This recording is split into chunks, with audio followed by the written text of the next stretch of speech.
ምን እየተፈጠረ ነው? በጌታስ ትሞታለህ፣ ገዳይም ትገደላለህ። ባይዘው ችግሩ እኮ ችግር ሲፈጠር ብቻ መዋደዳችን አትግደሉን ማለት የወገኖቻችን ለቅሶ እጅጉን መሮናል እያሉ የጀርባ አሰጣጥ የተለያየ ነበር። አሁን ግን በደንብ ነው ጀርባ የተሰጠው። ውድድር እንኳን ወደ ብሔር፣ ወደ ዘር፣ ወደ ሃይማኖት የሚቀየርበት ሀገር። አሁን ዩቲ የምትባለው ጌታ ምስክሬን ምን ዘር እንደሆነች አላውቅም። አዶናይ ግን ትግራዋይ እንደሆነ አውቃለሁ። የቤተሰብ ገበና ለግል ቢዝነሳችሁ ስትሉ አውጥታችሁ አታስቱ። መጀመሪያ አታስመስይ። እንደ ነብይ ነው ማውራት። ስለ ስርዓት ያሽና ከጌታ ጋር ተጣምቀሽ። ወልዴ ማን ነው? ወልዴ አባትሽ ነው። አትጸልዩ፣ ይድከማችሁ። መጽሐፍ ቅዱስም አታንብቡ። አይዞይ አትጸልዩ፣ ይድከማችሁ። መጽሐፍ ቅዱስ አታንብቡ። ቸርችን ቤተክርስቲያንም አትሄዱ። ውድነሽ ወደ ኢትዮጵያ ልትገባ ነው አሉ። ፋይናሊ ቤኒሂን ወደ ኢትዮጵያ ሊመጣ ነው አሉ። ምሕረቱ ብዙ ነው፣ ምሕረቱ ብዙ ነው፣ ብዙ ነው፣ ብዙ ነው፣ ምሕረቱ ብዙ ነው፣ ብዙ ነው። ሰላም እንዴት ናችሁ? እኔ ወንድማችሁ ጂቢሪያው ነኝ። ዛሬም እንግዲህ እንደተለመደው በቆንጆ ቪዲዮዎችና በቆንጆ ሀሳቦች ከች ብዬላችኋለሁ። ሁላችሁም ቪዲዮን ከመጀመራችሁ በፊት ላይክ እያደረጋችሁ ቪዲዮን ጀምሩ። ሰብስክራይብ ያላደረጋችሁ ሰዎች ሰብስክራይብ እያደረጋችሁ ቤተሰብ ሁኑ። ወዳጅነታችሁን አጠናክሩ። ይመቻችሁ። ትሞታለህ፣ ገዳይ ትገደላለህ፣ አራጅ ትታረዳለህ። አይቀርልህም። ኦኬ፣ አይቀርም። እንደሉ ጀግና እንደሆንክ እንዳረርክ አትቀጥልም። ሁሌ ደም እንዳፈሰስክ አትቀጥልም። እንደዚህ ምርር ብሎት እየተናገረ ያለው በወንድሞቻችን ላይ በወገኖቻችን ላይ በአርሲ እየተፈጠረ ያለው ግፍና በደልን በማስመልከት ነውና ሁላችንም እጅግ በጣም አዝነናል። በሶሻል ሚዲያ ላይ አሁን እዛ አካባቢ እየተፈጠሩ ያሉ ነገሮች እየተለቀቁ ስናይ በጣም ልባችን አዝኗል።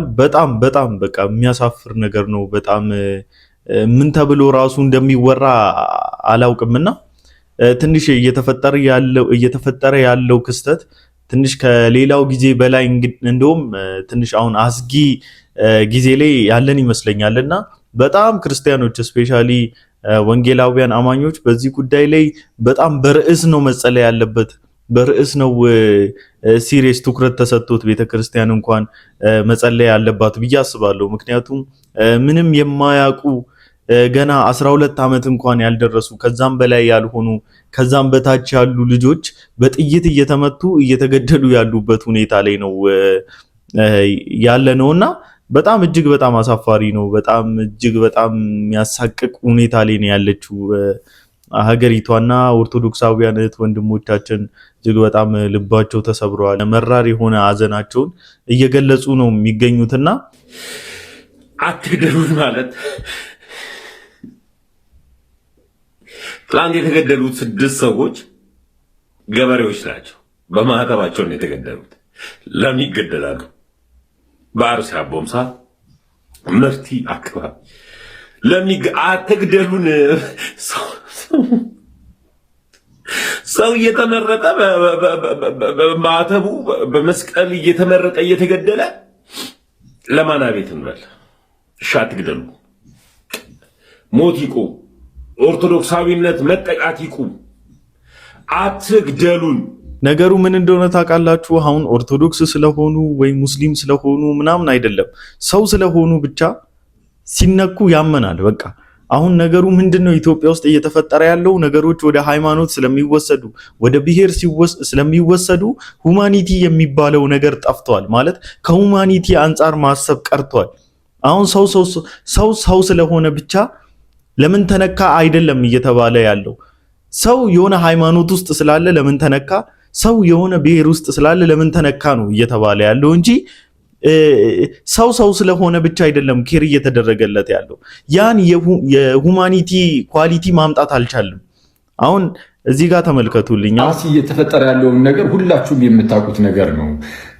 የእግዚአብሔር ሕዝብ ወይም ክርስቲያኑ በጣም አደገኛ በሆነ መልኩ እየተጨፈጨፈ ያለበት ሁኔታ ላይ ነው ያለው። ማለት ሊትራሊ እየተጨፈጨፈ ይሄ ቃል ይገልጸዋል። በመጀመሪያ ደረጃ አርሲ ላይ እየተደረገ ያለው ግድያ በጽኑ እቃወማለሁ። ይህን ነገር የአውሬ ተግባር ነው። እንዲሁም ደግሞ በዚህ ላይ የተገደሉ ሙስሊም ወንድምና እህቶች አላህ ይማራቸው፣ እንዲሁም ክርስቲያን ወገኖች ደግሞ ለቤተሰቦቻቸው መጽናናትን እንመኛለን። ነገር ግን ይህን መምህር አክሊል እንደሰማችሁት ምንድነው ያደረገው? ይህን ግድያ ክርስቲያኖች ብቻ እንዳካተተ ሌሎች ወገኖች እንደማይገደሉ አድርጎ ፕሮፓጋንዳ እየሰራ ነው። ኦኬ፣ እዛ አካባቢ ሙስሊሞች እየተገደሉ ነው። በርካታ ሙስሊሞች ተገለዋል። መጅሊስ ያወጣውን መግለጫ ማየት ይቻላል። መጅሊስ ብቻ ሳይሆን ቢቢሲ አማርኛ ይዞት ያወጣውን ዜና መመልከት ትችላላችሁ። ስለዚህ የሆነ ህዝበ ክርስቲያን ምናምን ብለህ የሆነ ጽንፈኛ አትሁን። እስቲ እናንተ ፍረዱኝ በጌታ። አሁን እንደዚህ የሚወራበት ሰዓት ነው ማለት ወቅቱ ነው። አይ የተገደለው ሙስሊም ነው፣ አይ የተገደለው ኦርቶዶክስ ነው፣ አይ ጴንጤም አለ ምናምን ብሎ ደግሞ የሚነሳ ይኖር ይሆናል እኮ አይታወቅም።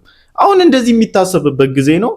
who care ማለት ምን አገባን እኛ። የፈለገ ሃይማኖት ውስጥ ይሁን ሰው ስለሆነ ብቻ ለምን ይገደላል ማለት? እነዛ አሁን ምንም የማያውቁ በጥይት ተጠብሶ ሆስፒታል እየተኙ ያሉ ህፃናት አሁን እንደው ሄደ ጠጋ ብለህ ብትጠይቅ ሃይማኖቱን እንኳን በቅጡ የሚነግረህ ነው እንዴ? ምንድነው ወደ ሃይማኖት ወስዳችሁ ነገሩን የምትለጥጡት? ለምን አስፈለገ? ሰው የፈለገ ሃይማኖት ውስጥ ይሁን ሰው ስለሆነ ለምን ይነካል? ለምን ይገደላል? ለምን ይመታል? ለምን ይታፈናል? እንዴ ሴቶችስ ለምን ይደፈራሉ? ጭራሽ አሁን ጠላት ሲመጣ ጭራሽ ሃይማኖትህን እየለየ የሚመጣ ነው እንዴ ይመስል? ጭራሽ ሰይጣን አታክ ሲያደርግ አይ አንተ ኦርቶዶክስ ስለሆንክ አለካ፣ አይ አንተ ግን ሙስሊም ስለሆንክ መታረድ አለብህ፣ አይ አንተ ሙስሊም ስለሆንክ አለካ፣ አንተ ኦርቶዶክስ ስለሆንክ መገደል አለብህ ምናምን እያለ ነው እንዴ እየመጣ ያለው? ምንድነው ነገሩን የሆነ ዳር ይዛችሁ ጽንፍ ይዛችሁ ሁማኒቲ የሚባለው ነገር ከውስጣችሁ ተፈንቅሎ ወጥቶ እንዴ ሰው በቃ ሰው ነው እያለቀ ያለው አይደለ? ትኩረታችሁ ሊሆን የሚገባውና ትኩረት ልሰጡት የሚገባው እያለቀ ያለው ሰው የሰው እልቂት ሊበቃ ይገባል። ሰው ሊነካ አይገባም፣ ሰው ሊገደል አይገባም የሚለው ላይ ትኩረት አድርጉ እንጂ ምንድነው ዳር ይዛችሁ የኔ ሃይማኖት ተገደለ የኔ ሃይማኖት ተነካ ምናምን እስቲ ወንጌላውያን አማኞችን ይሁንኛል ወንጌላዊ አማኝ የተገደለ አለ የሚል መግለጫ እስካሁን አልወጣም። ነገር ግን እያለቀ ያለው ሰው ስለሆነ በጣም ጨንቆናል፣ በጣም ከፍቶናል፣ ግራ ገብቶናል ያለው ነገር። በቃ ሰው ስለሆነ ብቻ ማሰብ መጨነቅ ያለብህ ከዛ አንግል ነው እንጂ የሃይማኖት ጽንፍ ይዘ ወይም የብሔር ጽንፍ ይዘ አትጨቃጨቅ። በቃ ሶሻል ሚዲያውን አታዝጉን መታችሁ። በጣም ነው የምታሳፍሩት እግዚአብሔርን። በቃ የግል ፖለቲካችሁን አትስሩ፣ ፕሮፓጋንዳችሁን አቁሙ ሁለታችሁ። አሁን እዚህ ሀገር ውስጥ እየተፈጠሩ ካሉት ነገሮች ማለት አንድ ነገር ላሳያችሁ። ቆይ አሁን ዩቲ የምትባለው ጌታ ምስክሬ ምን ዘር እንደሆነች አላውቅም። አዶናይ ግን ትግራዋይ እንደሆነ አውቃለሁ። በኃይለኛው ትግራዋይ እንደሆነ አዶናይ አውቃለሁ። እንዴት ትግራዋይ እያለ ሲጨፍር ሲዘፍን ትግራደ እያለ እያለቀሰ ተንበርክኮስ ሲጨፍር አይቼዋለሁ። ጭውቴው የዘሬን ብትሃን ዝርዝራይ ነው። እናንተ ለማሸማቀቅ በሞከራችሁ ደፍራችሁ ስለሄዳችሁ የምታመጡት ነገር የለም። ምን ታመጣለህ? ለማሸማቀቅ ምን ለማለት ብትሄዱ ትጠሉናላችሁ ምናምን ብትሉ የምታመጡት ነገር የለም። ችግራችሁ ይሄ ነው። መድረክ ላይ ብዙ ጊዜ የሚቀርብ ልጅ ነው አዶናይ። ብዙ ጊዜ ምርጥ ኢትዮጵያዊ ነው ምናምን ልትል ትችላለህ። ፋቅ ስታደርገው ግን እንዴት ሆኖ ስለ ትግራዋይ ክፈትለት እንዴት ሊያብድ እንደሚችል አሳያለሁ። የሚያስቃችሁ ነገር ልንገራችሁ። ዩቲናስም አዶናይም አንድም ቀን ስለ ብሔራቸው ምንም ያወሩትም ነገር እየተጨቃጨቁበትም ኬዛ የለም። በነገራችን ላይ ሁለቱም የራሳቸው ብሔር አላቸው። ኦብቪየስሊ ስለ አዶናይም ዮኒ ማኛ እንደተናገረው ነው። ይሄ ሁሉ ነገር እንግዲህ እንዲወራ ያደረገው ምንድነው? በውድድር ላይ ሁለቱ አሁን ቻሌንጅ እየተደራረጉ ነው። ቲክታክ ክሬቲቭ አዋርድ ላይ እጩ ለመሆን ወይም ደግሞ ተሸላሚ ለመሆን እየተወዳደሩ ነው ያሉትና ህዝቡ ለጥጠውት የብሔር ጉዳይና የሃይማኖት ጉዳይ አስያዙት ማለት ነው። ሳይድ አስያዙት ነገሩ ግን ስለ ክሬቲቪቲ ነበረ። አዋርዱ ምንድነው የሚለው?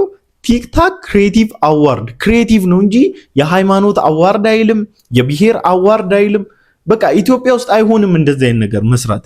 ምክንያቱም አሁን ህዝቡ ይሄ የተወሰኑ ግለሰቦች ያሉበት ይሄ ማቹሪቲ ሌቭል በጣም ሎ ስለሆነ በጣም የወረደ ስለሆነ ለእንደዚህ አይነት ነገር የሚመጥንና ብቁ የሆነ ስላልሆነ ይሄን ማቹሪቲ ሌቭላቸውን ሳናስተካክል እንደዚህ አይነት ነገር ኢትዮጵያ ውስጥ ራሱ መስራት ይከብዳል። ምክንያቱም ወዲያው ተርን ያደርጉትና ይለጥጡትና ከሃይማኖት ጋር ያነካኩታል። ወዲያው ይለጥጡትና ከብሔር ጋር ያነካኩታል። ነገሮችን ኦቨር ኤክስፕሊሲት እያደረጉ ማየት ስላለ እንደዚህ አይነት ነገሮች በቃ በጣም አስቸጋሪ ናቸው።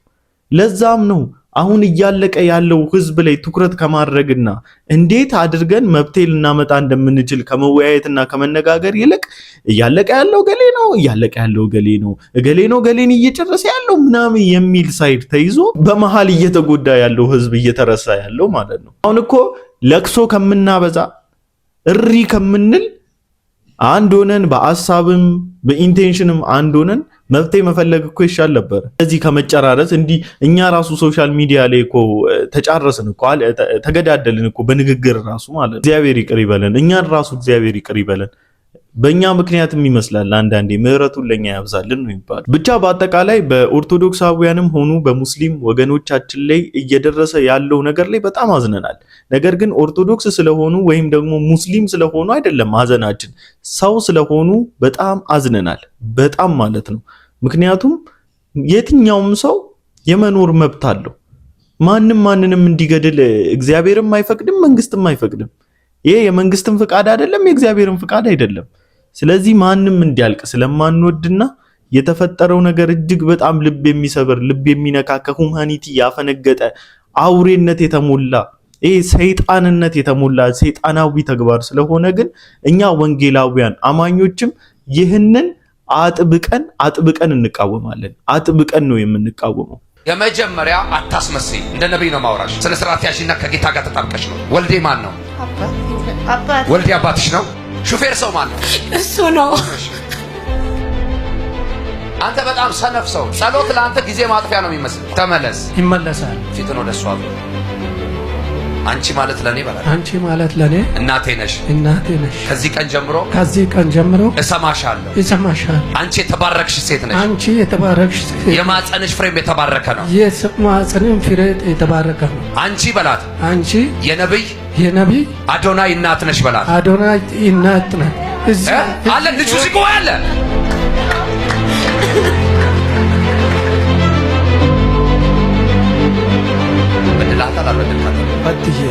አዝነሽበታል? አላዘሽበትም? አዝኜበታለሁ። አሁን ከልብ ይቅር ትይዋለሽ አትይው? ኧረ ይቅር እላለሁ። ከልብሽ ማለት ነው? ከልቤ። ኦኬ። አንተ ደግሞ ከዚህ በኋላ ዳግም ላትበድላት እዚህ አይነት ጥፋት ውስጥ ላትገባ ቃል ትገባለህ? አትገባም? እገባለሁ። ይቅርታ ጠይቅ። እግዚአብሔር ይባርክ። ይቅርታ መጠያየቃችሁንና ይቅርታ ማጠያየቁን በጣም አከብርለታለሁ፣ በጣም አደንቅለታለሁ። ከዛ በፊት ግን አንድ ቪዲዮ ላሰማችሁና ሐሳባችንን በዚህ ቪዲዮ ላይ እንነጋገራለን። እኔ እዚህ ጉባኤ ላይ ቁጭ ብለሽ አንቺ የቴ ታመነዝሪያለሽ የሚባል ከሆነ እሱ የማጣላትና የማቀለጥ አገልግሎት እንደምንም ብሎ ባልጋ ይድረስ እንጂ ቢገላት። አሁን ታዲያ ይቺ ተገለገለች ነው የሚባለው? ተገደለች እንጂ አስገደላቸው። በቃ እኔ እዚህ ጉባኤ ላይ ቁጭ ብለሽ አንቺ የቴ ታመነዝሪያለሽ የሚባል ከሆነ እሱ የማጣላትና የማቀለጥ አገልግሎት እንደምንም ብሎ ባልጋ ይድረስ እንጂ ቢገላት። አሁን ታዲያ ይቺ ተገለገለች ነው የሚባለው? ተገደለች እንጂ አስገደላቸው። በቃ አስገደሏት። እግዚአብሔር የማጋለጥ አገልግሎት የለውም እያልኳችሁ ነው ወንድሞቼ። እግዚአብሔር እውቀትን ሲሰጥ ከጥበብ ጋር ይሰጣል። አንዳንዱ እኮ ለሰው አይነገርም፣ ለሰውየው ብቻ ነው የሚነገረው። አንተ እኔ አሁን ስለ ኤርሚያስ ጉድ ቤትን ባወራ የሚመለከተው ኤርሚያስ እንጂ አንተን አይመለከትም። ጆሮን ማቅናትም የለብም። አለበለዚያ አይ እሱ ያውቃል እንድባል አንቺን ጉድ በአደባባይ ያወራሁ እኔ መታወቂያ ልሆን። እውቀት ሲሰራ ከጥበብ ጋር ይሰራል። ናታን ስለ ዳዊት በተገለጠለት ጊዜ ሂድና ንገረው ሲል ናታን እንደዚህ ያለ ኧረ እሱ ንጉሥ ነው አለ። ምክንያቱም አንድ ትእዛዝ ነው የሚያውቀው። ሂድና ውደቅበት ቢል በቃ አገልግሎት ያቆማል እዛ ጋር። ስለዚህ እግዚአብሔር ምን ሰጠው? ጥበብ ሰጠው። እንዴት አድርጎ ልቡን የሚያገኝበትን ጥበብን ሰጠው። እውቀት ከጥበብ ጋር ነው የሚሰራው። በተለይ ደግሞ ለሌላ ሰው መልእክት ሆኖ በሚመጣበት ጊዜ ጥበብ ከሌለው ያ ሰውዬ ወይ ይወድቅበታል፣ ወይ ይጎዳበታል፣ ወይም ደግሞ ስለ እሱ ያለው ኢንፎርሜሽን በሰው ልብ ላይ ይበላሻል። እግዚአብሔር እኮ ደብቆ ያኖረህን ሸሽጎ ያከበረህን ሰውዬ ትዋረድበታለህ ጥበብ ከሌለው። በጌታ በኢየሱስም እውቀታችሁ በጥበብ የተካነ ይሁን። በዚህ ዘመን ለምታገለግሉ ሰዎች ትልቁ የምመኝላችሁ ነገር ምን መሰላችሁ? በመጀመሪያ እግዚአብሔር ይባርኩት ፋዘር፣ በጣም የሚገርም መልእክትን ያስተላለፉት። በቃ የልቤን ሐሳብ ነው የተናገሩልኝ። እኔ እንደውም ብዙ ማውራት አይጠበቅብኝም። አሁን የገሌ የትዳር መበጥበጥና የገሌ የባሏ መጥፎነት እኔ ምን አገባኝ? እኔ ሚዲያ ላይ መታችሁ የምታሳዩኝ ይሄ እኮ የግል ችግራቸው ነው። ቢሮ አስቀምጠ ልትነግራቸው የሚገባ ወይም ደግሞ በጆሮአቸው ሹክ ልትላቸው የሚገባ ነው እንጂ መልክ ትሰራለህ እንዴ? ቢዝነስ ትሰራባቸዋለህ እንዴ? እሱ ያውቃል። እሱ ትክክለኛ የእግዚአብሔር ሰው ነው ለመባል ስትል የሰውን ገመና አውጥተህ ታሰጣለህ እንዴ? እንዴ የባህሏ መጥፎነት ለሚስት ነው፣ ለጂሚ አይደለም። የኔ ጌታ ለኔ አይደለም። እኔ የሚጠቅመኝ አንተ በቢሮ ጠርተ ጋብዘ መክረ ጸልየ ገጽጸ ተቆጥተ የሚመጣው ሰውዬ ነው እንጂ የሚጠቅመኝ እኔ አምጥተ እዚህ ጋር የምታሰጣው ትንቢትና የምታሰጣው ሲጀመር ከጌታ የሆነ ትንቢት አይደለም ለኔ። እውነቱን ነው። እግዚአብሔር የማጋለጥ ትንቢት የለውም። እግዚአብሔር የማጋለጥ አገልግሎት የለውም። ትቀልዳላችሁ እንዴ? ሰው ሲሰማችሁ በጣም እንደምታውቁ ነው እንዴ ራሳችሁን የምታስቡት እንዴ? በጣም ቁጡ ነብይ ነው እሱ። በጣም ሲሪየስ ነብይ ነው። እንዴት እንደሚናገር አታዩም? እንዴት እንዳጋለጠ። እሱ ፊት ለፊት የሚደበቅ ነገር የለም። እሱ ፊት ለፊት ኃጢአት አትስሩ፣ እሱ ፊት ለፊት ነውር አታድርጉ ለመባል ነው አይደለ? አንልም። ነውር ነው ያንተ ስራ ራሱ። ማቹርድ ከሆንክ ጥበበኛ ከሆንክ እናንተ ሁለታችሁ በኋላ ወይ ከፕሮግራም በኋላ ቢሮኑ ጸልይላችኋለሁ ፈልጋችኋለሁ ብለህ ይዘህ ገብተህ ማውራት ነው። አስበኳል። ከዚህ ትንቢት በኋላ የሰፈር ሰው ምን ሊላቸው እንደሚችል። በእርግጥ መፈወሱ ይሻላል፣ የሰፈር ሰው የፈለገውን ይበል። ግን ደግሞ ሶሻብል የሆነ ላይፋቸውን ታበላሽባቸዋለህ። ወደድክም ጠላህም ይቅርታ ጠይቋታል እኮ ምናምን መባሉ ትልቅ ነገር ነው። ግን አንቺ እንደዚህ አትሁኝ ምናምን ነገር ስርዓት ይዘሽ ከጌታ ጋር ተጣብቀሽ ኑሪ ምናምን አያስፈልግም። ይሄ ፐርሰናል ላይፍ ነው። በግል ተቆጣት። እንደ ቤተክርስቲያን መሪነት እንደ ቤተክርስቲያን ውስጥ እንዳለ አንድ አገልጋይና እንደ አንድ እግዚአብሔር ነብይ ነኝ ብለህ ካሰብክ ጠርተህ ተቆጥተህ ገጽጸህ አክፈ መክረ ነው እንጂ መመለስ ያለብህ ለሶሻል ሚዲያ ፍጆታ ስትል የሰውን ገበና አውጥተህ ግን ማስጣት ተገቢም አይደለም። እኔ ራሴ በመፖስተቴ ደብሮኛል። ግን ምን ያደርጋል? ኦሬዲ ሶሻል ሚዲያ ላይ ያወጣችሁት ነገር ስለሆነ ነው ሐሳብ የምንሰጥበት እንጂ ትክክል ስላልሆነ ማለት ነው። አንቺ ስትዘሙቺ ነበር፣ አንቺ ዘማዊ ነበርሽ ምናምን ትላላችሁት እነሱና አንቺ እንደዚህ ነበርሽ፣ አንተ እንደዚህ ስታደርግ ነበር፣ ሰክረ ስትንገዳገድ ነበር ምናምን አይደለ እንዲህ ስትል ታው እንጂ የእውነት እግዚአብሔር ነው እንደሚያዋርደው፣ እግዚአብሔር ነው እንደሚናገረው። ከዛ ሲወጣ ወደድክም ጠላህም እኮ የሰካራም ሰውዬ ይለዋል የሰፈሩ ሰው። ከዚህ ቀደም እዩ ጩፋ ላይ እንደተናገርኩት ማለት ነው። አንዲት አንተ ለእንትና ታስብላታለህ፣ የዳቦ ነጋዴ ነህ፣ አይ እሷ ትሽጥ ብለህ አንተ ትተውላታለህ፣ እሷ ግን ልታባልግ ሞከረች ብለህ የሰውየውን ባለቤትና ልታባልገው የተነሳችውን ሴት ለማጣላት እንደሞከረው ማለት ነው። ሆሊ ስፒሪት ነው እንግዲህ እንደዚህ ጥበብ የጎደለው። እንደዚህ አይነት ማስተዋል የጎደላችሁ ነቢያቶች ግን ወደ ማስተዋል ነቢያቶች አልኩ እንዴ? እኔ ነቢያቶች ብዬ ልጠራችሁ ራሱ አፍራለሁ እኮ። ቤኒሂን ወደ ኢትዮጵያ ሊመጣ ነው አሉ። እኔ ያልገባኝ ነገር በመላ ዓለም ላይ በህይወታቸው ይሁን በትምህርታቸው በጣም ምሳሌ መሆን የሚችሉ በጣም መልካም አገልጋዮች በሞሉበት ዓለም ይህንን ሰውዬ ምን ስትሉ ነው የጋበዛችሁት? ያልገባኝ ነገር እሱ ነው። በእርግጥ እቺ ጋዜጣዊ መግለጫ የምትሏትን ነገር ባደረጋችሁበት ቀን እዛ ቦታ የነበራችሁትን ሰዎች ብቻ በማየት ምን አይነት ሰው ኢትዮጵያ እንደምትጋብዙ መገመት ብዙ የሚከብድ ነገር አይደለም። ከወር በፊት ምናምን ፍራንክሊን ግራምን የተመለከተ አንድ ቪዲዮ ስሰራ ለሳቸው ያለኝን ሪስፔክት ምናምን እየተናገርኩ በነበርኩበት ሰዓት ስለ ቤኒሂን መምጣት የሆነች ነገር ተናግሬ ነበረ። የሆነ ዛኔ ጭምጭምታ ሰምቼ ስለነበረ እንደሚመጣ ይፋ ሲደረግ ስለሱ አንዳንድ ነገሮችን እናወራለን ብዬ ነበረ። ይሄውና እንግዲህ ፓስተር ቤኒሂን በቅጽል ስሙ በአሜሪካን ኮስቲሂን ተብሎ ነው የሚጠራው። ኮስቲሂን የሚለውን ቅጽል ስም ያወጡለት ደግሞ እዚህ ላይ ባለው አቋሙ ነው። በጣም ሲበዛ የገንዘብ ፍቅር ያለው ሰው ነው። በገንዘብ ፍቅር የተነደፈ ሰው ነው። ስብከቶቹን ትምህርቶቹን እንዳለ ገብታችሁ ብትከታተሉ አብዛኛው ጊዜ ደጋግሞ የሚናገረው ከገንዘብ ጋር የተገናኘ ነገር ነው። ዝሩ፣ ስጡ፣ በቃ ይህንን ነገር ነው የሚናገረውና ከዚህ የተነሳ ነው ሰዎች ኮስቲሂን የሚል ስም ያወጡለት። በአስተምሮ ስትሄዱ አስተምሮ ሮንግ የሆነ አስተምሮ የሚያስተምር ሰው ነው። የፌዝ ወርድ የሚባለውን አስተምሮ ወይም ደግሞ የእምነት ቃል በሚባለው አስተምሮ የተጠመደ ሰው ነው። የኢትዮጵያ ውስጥ የሚጋብዙትም ሰዎች በዛ አስተምሮ ውስጥ ያሉ ሰዎች ናቸው። ቤኒሂን ከ30 ዓመት በፊት አሁን ከነበረው ዝና የበለጠ በጣም ገናና የሆነ ዝና የነበረው ሰው ነው እና በድንገት ግን ይህንን ዝናውን እያጣና በጊዜ ሂደት ያለው ተቀባይነት ዲክላይን እያደረገ የመጣበት ምክንያት ደግሞ ባለሳሳት ከ30 ዓመት በፊት መሰለኝ ስላሴዎች 9 ናቸው ብሎ ትምህርት አስተምሮ ነበረ። እንግዲህ በዛ ያኔ ባስተማረበት በትምህርቱ መሰረት ስላሴዎች 9 ናቸው ያለው ለምንድን ነው? አብ ራሱን የቻለ አካል አለው፣ መንፈስ አለው፣ ነፍስ አለው፣ 3 ነው ማለት ነው። አብ መንፈስ ቅዱስም ተመሳሳይ እንደዚህ ያለው፣ ወልድም ተመሳሳይ እንደዚህ ያለው ሲደመር 9 ይሆናል ማለት ነው። እቺን ትምህርት ካስተማረ በኋላ ብዙዎች ደነገጡ። ከዛ በኋላ ተከታዮቹ መቀነስ ጀመሩ ማለት ነው። የተከታዮቹ ማሽቆልቆልና እንዲሁም ደግሞ የተቃዋሚዎች መብዛት በጣም ያስደነገጠው ሰውዬ ቶሎ ብሎ ንስሐ ይገባና አስተሰርቻለሁ ብሎ ከጥፋቱ ይመለሳል ማለት ነው። በእኔ እምነት በእርግጥ ጥፋቱን ተረድቶ ስህተት እንደሆነ አምኖበት አይመስለኝም። የተከታዮቹ ማሽቆልቆል ስላስደነገጠ ነው ብዬ ነው የማስበው። ምክንያቱም ከዛ በኋላ በሌሎች የሐሰት ትምህርቶች ውስጥ ተዘፍቆ የቆየ ሰው ስለሆነ ማለት ነው። እንደነገርኳችሁ ይሄ ሰውዬ በጣም ለገንዘብ በጣም ከባድ የሆነ ፍቅር ስላለው እንግዲህ ያው ስጡ ነው የሚለው። እሱ ጋር እያንዳንዱ ነገር ብራንድ ይደረጋል። ጸሎት ብራንድ ይደረጋል። ፎልስ ብራንድ ይደረጋል። በነገራችን ላይ ፎልሱም ፌክ ነው፣ እውነተኛ ፎልስ የለም። እና እያንዳንዱ እሱ የሚያደርጋቸው ሰርቪሶች ሁሉ ብራንድ ይደረጋሉ። ታሪፍ ይወጣላቸዋል። $1,000 አለ፣ $2,000፣ $10,000 እያለ ታሪፍ እያወጣ ይህንን ዝሩ እያለ ነው ሰዎቹን የሚበዘብዘው ማለት ነው። ይህ ሰውዬ በሐሰት ትምህርት ብቻ አይደለም የሚታወቀው። ሚራክል ወይም ደግሞ ይሄ ፈውስ ምናምን ብሎ ክሌም የሚያደርገው ነገር በራሱ በሐኪሞች ቬሪፋይ መደረግ ያልቻለ ኢቭን እሱ ተፈውሳቸዋል ያላቸው በጣም በርካታ ሰዎች በህይወት በአሁን ሰዓት የሉም። ጆሮአቸው ተከፍቷል ይላቸዋል። ነገር ግን ጆሮአቸው ስቲል መስማት የማይችል፣ አይናቸው ተከፍቷል ብሎ አይናቸው የማያይ በጣም ብዙ ሰዎች አሉ። ከዛም ባሻገር በጣም በርካታ የካንሰር ታማሚዎችን፣ የስትሮክ ታማሚዎችን ተፈውሳቸዋል ብሎ የሕክምና ክትትላቸውን አስቆሞ በጣም በርካቶች ህይወታቸውን እንዲቀጠፍ ያደረገ ሰው ነው። በነገራችን ላይ ይሄ ነገር እኛ ጋር ድንገት የተከሰተ ነገር እንዳይመስላችሁ፣ ከነሱ ከአባቶቻቸው የጀመረ ነገር ነው። ሰዎችን ተፈውሳቸዋል እያሉ እያሰሳቱ ገንዘባቸውን እየበሉ ሰዎቹ መድኃኒት ካቆሙ በኋላ ይሞታሉ። እሱ እስኪመጣ በጣም ብዙ ረጅም ጊዜ ስላለን አንዳንድ ማስረጃዎችን እያመጣን እናያለን። በጣም አሳፋሪዎች እኮ ናቸው።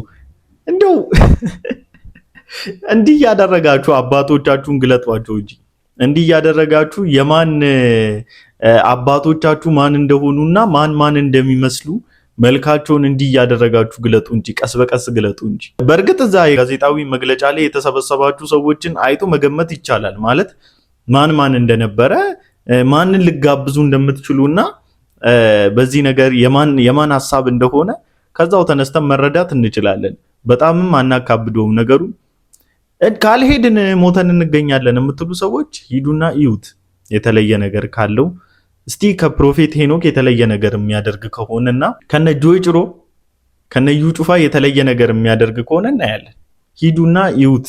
መኪና ይዛችሁ ስትመጡ እንነጋገራለን። ለስርቆት ለዝርፊያ ዓለምን እየዞረ ያለ ሰውዬ አምጥታችሁ አገር ውስጥ እንዳንድ የወንጌል አካል አድርጋችሁ አረ ጌታ ሆይ አረ ተው በጌታ አረ ተው፣ እግዚአብሔርን ፍሩ። አረ ተው ደግሞ የወጣቱ አለማስተዋል እጃችሁ ላይ አይደል እንዴ? ይሄው እጃችሁ ላይ ያለ እኮ ከዚህ ኢንፎርሜሽን መልቀም ትችላላችሁ። ምን እየተባለ እንዳለ ምን እንደሆነ ያለውን ነገር እኮ ማጣራት ትችላላችሁ። ይኸው ቼክ አድርጉ። ቤንሂን ብላችሁ ታሪካዊ በሱ ምክንያት የተሰሩ ዶክመንተሪዎቹን እኮ ቼክ ማድረግ ትችላላችሁ። በደንብ ነው ቼክ ማድረግ የምትችሉት እኮ እጃችሁ ላይ ነው ያለው ኢንፎርሜሽን ሁሉ። ምንድነው እንደ አላዋቂ የምትሆኑት? ምን እስኪተነተንላችሁና እስኪዘረዘርላችሁ ትጠብቃላችሁ?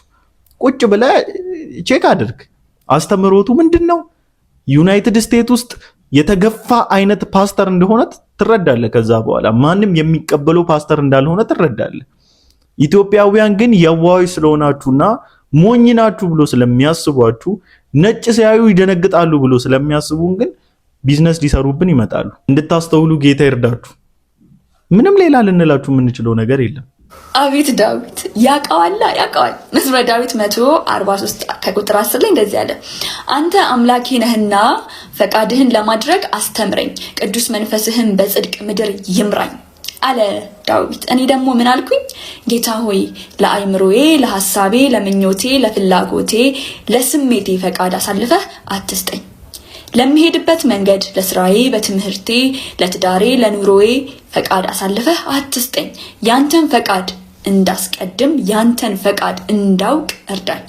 እንደ ፈቃድህ አውለኸኝ፣ እንደ ፈቃድህ አኑረኝ። የምመካበት የራሴ ፈቃድ አይኑረኝ። አሜን።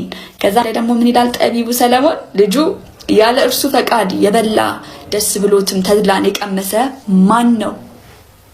ማን ነው ያለሱ ፈቃድ? ዋው ተባረኪ እህታችን። እንደዚህ አይነት መልእክቶችን ሶሻል ሚዲያ ላይ ዴይ ቱ ዴይ ብናያቸው እንዴት ደስ እንደሚለኝ አሉ። ደግሞ አሁን ደግሞ መጥቷል የሚገራርም መልእክት ይዞ የሚመጡ ማለት ነው። ዴይ ቱ ዴይ ጽድት ያለ አሁን አንድ ወንድም ነበር። አሁን ትንሽ የሆኑ ዘፈኖችን መነካካት ጀመረ ምናምን ነገር እንጂ ይሄ ልብ አምላክ ዳዊት ምናምን የሚለው ልብ አምላክ ዳዊት ብሎ የሚጀምረው አንድ ድሬዳም ወንድም አለና በጣም የሚገራርሙ በስማም በሪቨሌሽን የሚያወሩ በዊዝደም የሚያወሩ ወንድሞች አሉ። እግዚአብሔር በደም ስሙ እግዚአብሔር በህይወቴ ለውጥ እንዲያመጣ እፈልጋለሁ የምትሉ ሰዎች፣ እግዚአብሔር አገልግሎቴ ላይ ለውጥ እንዲያመጣ እፈልጋለሁ የምትሉ አገልጋዮች፣ እግዚአብሔር በቤተሰቤ ላይ ለውጥ እንዲያመጣ እፈልጋለሁ የምትሉ ሰዎች ለውጥን ፈልጋችሁ መጮህን ጠልታችሁ አይመጣው። በቃ ሁለቱ አይገናኝ። የእግዚአብሔርን ቃል በጣም ስታጠኑ ታላላቅ ነገር የተደረገላቸው ሰዎች የጮሁ ሰዎች ናቸው። ውጡ ከስንፍና መንፈስ። በዚህ ቪዲዮ ላይ አንድ ወንድም መጸለይ ይፈልጋለሁ፣ መጽሐፍ ማንበብ ይፈልጋለሁ፣ መጽሐፍ ቅዱስ ማንበብ ይፈልጋለሁ ግን አልቻልኩም። መጸለይ ጀምሬ ሐሳቤ ይበተናል፣ ማንበብ ሲጀምር ሐሳቤ ይበተናል፣ ያነበብኩትም በደንብ አላስታውስም፣ ምንድነው የማደርገው ብሎ ጠየቀውና እኚህ ነብይ ሄኖክ ማርቆስ ምን ብሎ መለሱለት? አንድ ልጅ ነበረና ወደ ፓስተሩ ይሄድና እንደዚሁ መጸለይ አልቻልኩም፣ ምን ላድርግ አቃተኝ እኮ ጉልበቴ ዛለ፣ ልጸልይ ስንበረከክ ሐሳቤ ይበተናል እያለ ለፓስተሩ ይነግሯል። ፓስተሩ ሂድና ጸልይ ይለዋል። እየነገርኩ እኮ ነው ያቃተኝ መጸለይ ነው፣ እንዴት አድርጌ እንደመጸለይ አላቅም፣ ከአንደበቴ ላይ ቃላቶች ይበተናሉ፣ በቃ መጸለይ አልችልም፣ ስንበረከክ አቅሜ ይዝላል ምናምን ብሎ ሲለው ሂድ ጸልይ ይለዋል። ምንድነው ፓስተር እየሰማኸኝ አይደለም እንዴ? መጸለይ አቃተኝ እያልኩ እኮ ነው ሲለው አሁን ለኔ እየነገርከኝ እንዳለኸው ሂድና ተንበርከክና ለአምላክ ንገረው፣ ይሄንኑ ንገረው፣ ይሄንኑ መጸለይ አልቻልኩም ጌታ ሆይ መጸለይ አልቻልኩም አባት ሆይ ብለህ ጸልይ ብሎት አለ ብሎ የሚገርም መልስ ሲሰጠው አየውና ምናልባት እኛም በዚህ በጸሎት ህይወት ውስጥ ድክም ብለን ላለን ጥሩ መልእክት ይሆነናል ብዬ ስላሰብኩኝ ነው ይህንን ቪዲዮ ይዤላችሁ የመጣሁት። ባይዘይ አትጸልዩ፣ ይድከማችሁ፣ መጽሐፍ ቅዱስ አታንብቡ፣ ቸርችን ቤተክርስቲያንም አትሂዱ፣ ከሁሉ የባሰ ኃጢአተኞችም ሆኑ በቃ ግን እንዴትም ብላችሁ እግሩ ስር ነው። ሂዝ ናት ላይክ እንደሰው አይደለም፣ ሊወግራችሁ አያነሳም። በጣም የምህረት አምላክ ነው። የእውነት እንዴት ነው ጠፍታችሁ ሄዳችሁ እንደሰው እየነገርኩ እንደሱ አድርጌ የሚል ሳይሆን ተመልሳችሁ ስትመጡ መጣልኝ ልጄ ብሎ የሚያቅፍ አምላክ ነው ያላችሁ። የእውነት ነው የሚወዳችሁ። ላይክ ማንንም አትስሙ። ማንንም የሚመጻደቅበት ጽድቅ የለውም። ዳትስ ዋይ እኮ አይደል ከናንተ መካከል ኃጢአት ያልሰራ እሱ ገራ ሲባል ለመውገር ድፍረት ያላገኘ ሰው የናንተ በአደባባይ የኛ በጓዳ ሆነ እንጂ ማንም ጽድቅ የለውም። ለዛ ነው ሰው ሁሉ ኃጢአትን ሰርቷል እግዚአብሔርም ክብር ጎሎታል የተባለ። ጽድቃችን እንኳን የመርገም ጨርቅ ነው። እየወደቃችሁ እየደከማችሁ እየሞታችሁ እየተንፏቀቃችሁ እግሩ ስር ቆማችሁ እየሄዳችሁ ትመለሳላችሁ። እግዚአብሔር ይባርክሽ እህታችን። በአጠቃላይ ያው መልእክቱን በጣም ወዳችሁታል።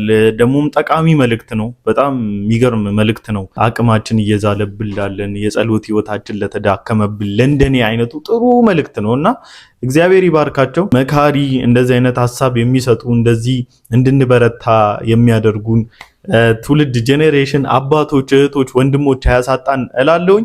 ለዛሬ ይዤላችሁ የመጣሁት ቪዲዮ ይሄን ይመስል ነበር። ሁላችሁም እንደተማራችሁበት እንዲሁም እንደተዝናናችሁበት ተስፋ አደርጋለሁኝ። በቀጣይ ቪዲዮ እስክንገናኝ ድረስ ሰብስክራይብ እያደረጋችሁ ላይክም እያደረጋችሁ ጠብቁኝ። ይመቻችሁ።